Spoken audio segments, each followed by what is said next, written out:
You run a pest control business at scale, your P&L probably says you're profitable, but your bank account feels like there's a leak you can't quite find. Pest control owners do this every year. You build a budget in January, you mostly stop looking at it by April, and every cash squeeze gets explained as a one time issue.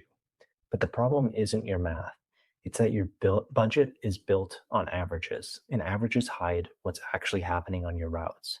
Today, I'm going to show you how to turn that static spreadsheet into a decision making system. Most owners tell me we had a bad month because fuel spiked, or a truck went down, or callbacks got out of hand. And those things are real. But when every variance gets explained away as an exception, the budget stops being a tool and starts becoming a story to tell yourself.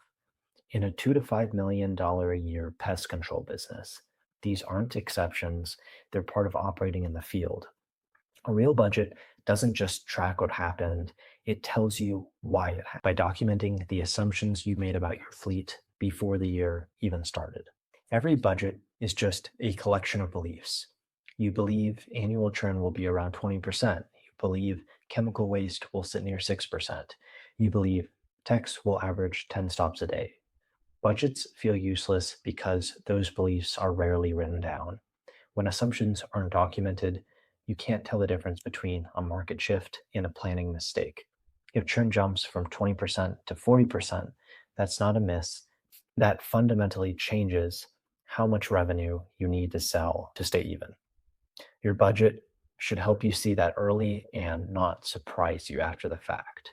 In a route based business, revenue isn't one big number, it's driven by four levers: price, density, churn, timing. Most pest control owners focus on new sales, but once you're at scale, churn is often your biggest hidden expense. If you're doing 5 million and your churn doubles from 20 to 40%, you're not losing customers, you're forcing the business to replace millions in revenue just to run in place. Your budget needs to treat churn as a structural input, not a background metric. So, this is where pest control businesses usually break. They budget using average cost per tech.